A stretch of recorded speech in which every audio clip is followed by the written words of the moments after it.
जय हिंद फ्रेंड, आपका स्वागत है आपके अपने YouTube चैनल पर। चलिए हम पार्लियामेंट का जो चैप्टर 3 है उसको हम स्टार्ट करते हैं। तो पार्लियामेंट का जो थर्ड पार्ट है, इसके पहले 2 पार्ट हमारे चैनल पे ऑलरेडी पड़े हुए हैं। आप वहाँ पे जाके इसके आगे की वीडियो अगर आपने नहीं देखी है तो देख सकते हैं। चलिए, तो इसमें पहला पॉइंट है पार्लियामेंट ऑफ इंडिया इज, जो भारत की जो पार्लियामेंट है, parliament of India is the supreme legislative body.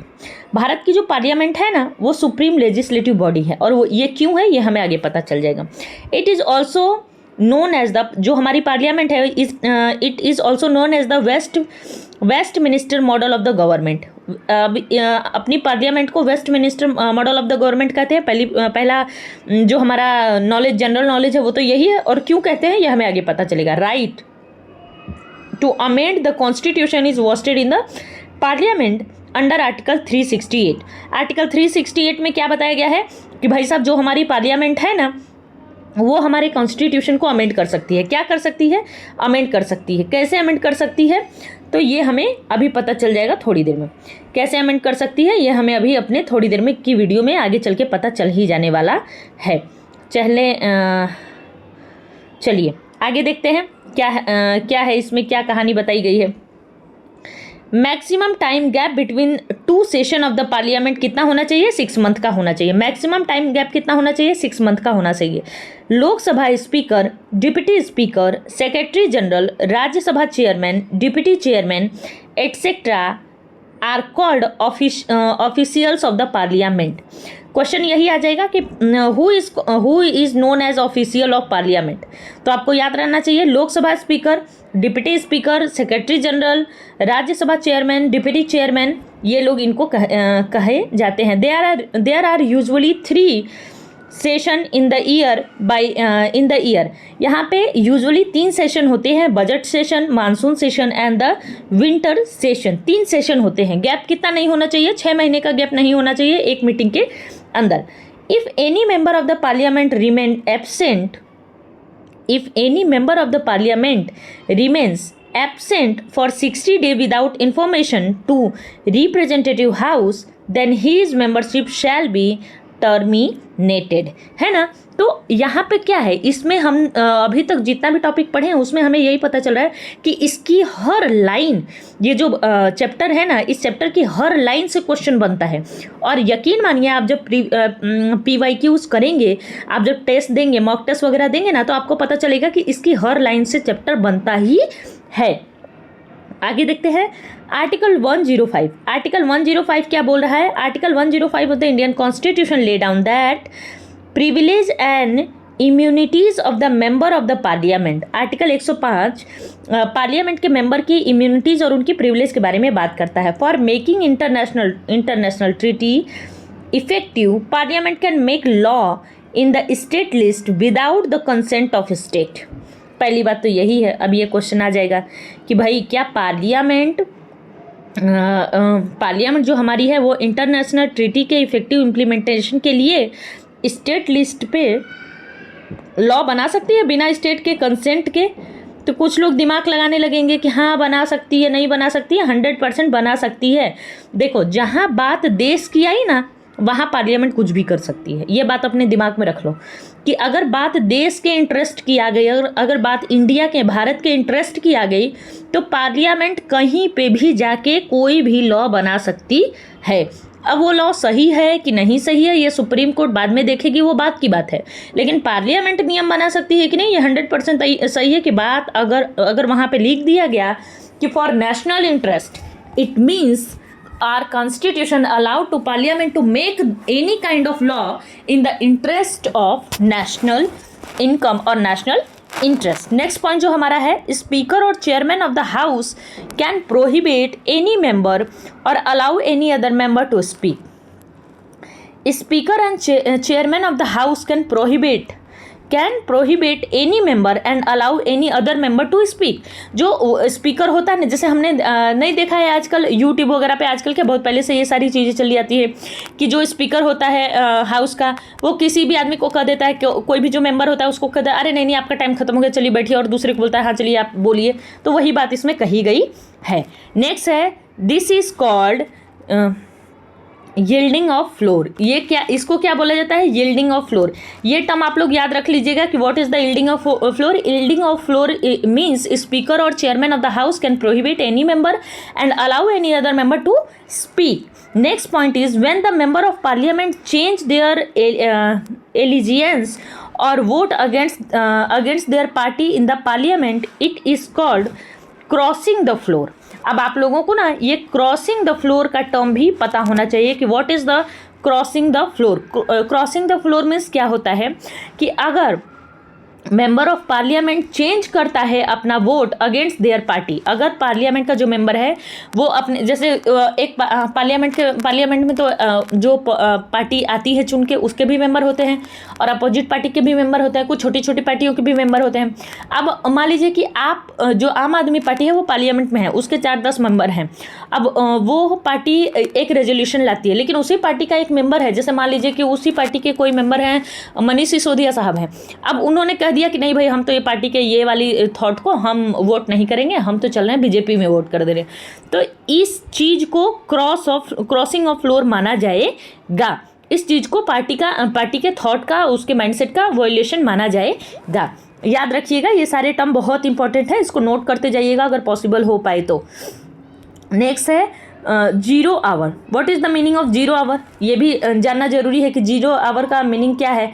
तो जीरो आवर का मीनिंग है दोस्तों, zero hour a unique feature of the parliament system of India. ये जो जीरो आवर का कॉन्सेप्ट है ना, ये सिर्फ इंडिया के ही पार्लियामेंट का है। इट मीन्स कि it can be of the maximum 1 hour, है ना, मैक्सिमम 1 आवर को ये कहा जाता है। एक्चुअली वो देखिए यहाँ पे which is around 12 noon to 1 PM in the Lok Sabha. जो हमारा जीरो आवर है ना, ये 12 बजे दोपहर से लेके 1 बजे तक का टाइम होता है लोकसभा में, इसी को जीरो आवर कहा जाता है। ये एक यूनिक कॉन्सेप्ट है जो कि इंडिया में ही होता है। ये 1 घंटे का होता है। इस जीरो आवर के बारे में ये 2-3 पॉइंट है, इसको आराम से याद कर लीजिएगा। Next, money bill can only B introduce इन लोकसभा। ये तो बहुत इंपॉर्टेंट टॉपिक है। अगर जो बिगनर नहीं है, जो थोड़ा सा भी 1-2 महीना भी पढ़ा है, उसको पता है कि मनी बिल कहाँ पास किया जा सकता है, सिर्फ और सिर्फ हमारी लोकसभा में पास किया जा सकता है। And that too on the recommendation of president of India. और पास भी कैसे किया, इंट्रोड्यूस भी कैसे किया जाएगा, प्रेसिडेंट के रिकमेंडेशन पे इंट्रोड्यूस किया जाएगा। अब इसके आगे की कहानी हम पढ़ेंगे, लेकिन कब पढ़ेंगे, जब आपको चीज़ें अच्छे तरीके से पता चल जाए। जब हम लक्ष्मीकांत के बुक को अच्छी तरीके से क्या, जब मैं लक्ष्मीकांत में कभी भी पार्लियामेंट पढ़ाऊंगी तो इस वाले पॉइंट को मैं बहुत ही ज़्यादा क्लियर करूंगी। It can not be introduce in Rajya Sabha. Rajya Sabha can not reject और amend money bill and must return it within 14 days, after which Lok Sabha में एक्सेप्ट और रिजेक्ट इट्स रिकमेंडेशन। राज्यसभा के पास क्या पावर है कि राज्यसभा ना तो मनी बिल है, इसको ना तो रिजेक्ट कर सकता है, ना तो अमेंड कर सकता है, मतलब, और अमेंड तो कर सकता है, थोड़ा बहुत अमेंडमेंट कर सकता है, ऐसी बात नहीं है, बट उसके जो मेन फीचर है ना, उसका जो सोल ऑफ द कॉन्सेप्ट है, उसको चेंज नहीं कर सकता। और राज्यसभा को मस्ट रिटर्न करना पड़ेगा 14 दिन के अंदर। अगर 14 दिन के अंदर राज्यसभा रिटर्न नहीं करता है मनी बिल को, तो लोकसभा में मनी बिल पास माना जाएगा कि हाँ भाई, राज्यसभा से पास ही हो गया है, उसको राज्यसभा की इतनी वैल्यू दी ही नहीं गई है मनी बिल के अंदर, है ना। फिर उसके बाद क्या होता है, और लोकसभा के पास ये फ्रीडम है, ये उसके पास लिबर्टी है कि वो राज्यसभा के जो रिकमेंडेशन है, जो उसका अमेंडमेंट है, उसको वो माने या रिकॉग्नाइज करे ना करे, वो 100% लोकसभा पे डिपेंड करता है। आर्टिकल 108 क्या कहता है, president summon both the house for the joint sitting to resolve the deadlock between the two house over the passing of the bill। तो आर्टिकल 108 ये बोलता है, आर्टिकल 108 ये बोलता है कि प्रेसिडेंट साहब को ये पावर देता है कि भाई आप समन बुला सकते हैं, दोनों हाउस की ज्वाइंट सिटिंग करा सकते हैं किसी भी मैटर को सॉल्व करवाने में, किसी भी डेडलॉक को सॉल्व करवाने में। आर्टिकल 118 क्लॉज 4 क्या बोलता है, speaker shall preside over the joint sitting of 2 house of the parliament. Speaker साहब प्रिसाइड करेंगे ज्वाइंट सिटिंग को। Joint sitting of 2 house of parliament is call up only for ordinary bill और financial bill. तो जो joint sitting है ना, ये सिर्फ ऑर्डिनरी बिल और फिनेंशियल बिल के लिए है। मनी बिल के लिए कोई भी ज्वाइंट सीटिंग बुलाने की ज़रूरत नहीं पड़ेगी, क्योंकि इसके लिए पूरी पावर किसके पास है? इसके लिए पूरी पावर अपने लोकसभा के पास ही है। Since 26 January 1915, joint sitting of two house has been invoked only for 3 time. First, history बताया गया है कि सिंस 26 जनवरी 1950 से सिर्फ 3 बार ही ज्वाइंट सिटिंग बनाई गई है, क्योंकि कॉन्फ्लिक्ट हमारे भारत में होता ही नहीं है ना, लोकसभा में तो होता ही नहीं है। फर्स्ट पहली बार बुलाई गई थे 1961 में फॉर डावरी प्रोहिबिशन बिल के लिए। सेकंड बुलाई गई थी banking service commission repel bill 1978, और थर्ड बुलाई गई थी 2003 में for the prevention of terrorism bill के लिए। Any legal bill can be introduced in any house. Any legal bill can be introduced in any house of parliament. Speaker has power to decide that whatever the bill is money bill or not. कोई भी bill money bill है कि नहीं है, इस बात का decision कौन लेता है? हमारे स्पीकर साहब। कौन लेता है? हमारे स्पीकर साहब लेते हैं। To withdraw the fund from the consolidated fund of India, government need to pass appropriational bill. What is the appropriational bill? Question आ जाएगा, तो याद रखिएगा कि कंसोलिडेटेड फंड से फंड को विड्रॉल करने के लिए गवर्नमेंट जो बिल पास करती है, उसको गवर्नमेंट को जिस बिल की ज़रूरत होती है उसको एप्रोप्रिएशन बिल कहा जाता है। According to the article 116 Indian constitution, when appropriation bill is not passed, the government need fund, then Lok Sabha has power to withdraw fund from the consolidated fund of India through vote on account for the fixed period of time. कि अगर ये जो आपका bill था, जो आपका appropriation bill था, अगर वो पास नहीं होता है, is not pass, is not passed and the government need fund, then हमारी जो रामबाड़ है Lok Sabha has power to withdraw fund from consolidated fund of India through vote on account for fixed period of time. Vote करके हमारी जो लोकसभा है वो पैसा निकालेगी कंसोलिडेटेड फंड से। भाई आप जो लाओ बिल या ना लाओ, ज़रूरत होगी तो पैसा निकल सकता है, ऐसे कोई बात नहीं है कि पैसे की ज़रूरत है और कहानियाँ इधर बनाई जा रही हैं। Estimates committee is the largest committee of parliament. Estimates committee, इसका नाम भी याद रखिएगा। It consisted 30 member all from the Lok Sabha. There is no Rajya Sabha member in the estimate committee. Secretariat of Indian Parliament is free from the government. Indian Parliament established control over the administration through parliamentary committee. Very important point है। Indian Parliament established control over the administration through parliamentary committee. जो हमारी भारत की parliament है वो क्या करती है? Generally ये क्वेश्चन आता है लोगों के दिमाग में, तो वो कंट्रोल को इस्टेब्लिश करती है, कंट्रोल को एम्पावर करती है बाय एडमिनिस्ट्रेशन, ओवर एडमिनिस्ट्रेशन के ऊपर किसके द्वारा? थ्रू पार्लियामेंट्री कमेटी के द्वारा ही वो जो हमारी इंडियन पार्लियामेंट है वो कंट्रोल हमारी एडमिनिस्ट्रेशन, हमारी संचार व्यवस्था, संचार तो नहीं कह सकते बट हमारी जो व्यवस्थाएं हैं उनके ऊपर, जो एडमिनिस्ट्रेशन व्यवस्थाएं हैं उनके ऊपर वो अपना अधिकार जमा पाती है। आगे देखिए, पार्लियामेंट्री कमेटी के बारे में बात की गई है। Parliament is the assisted by the member of committee in the discharge of its duty. Next देखिए, दिस कमिटी आर अपॉइंटेड और इलेक्टेड बाय द पार्लियामेंट और nominated by the speaker chairman. They perform their work on the direction of speaker or chairman, submitted their report to the speaker or chairman.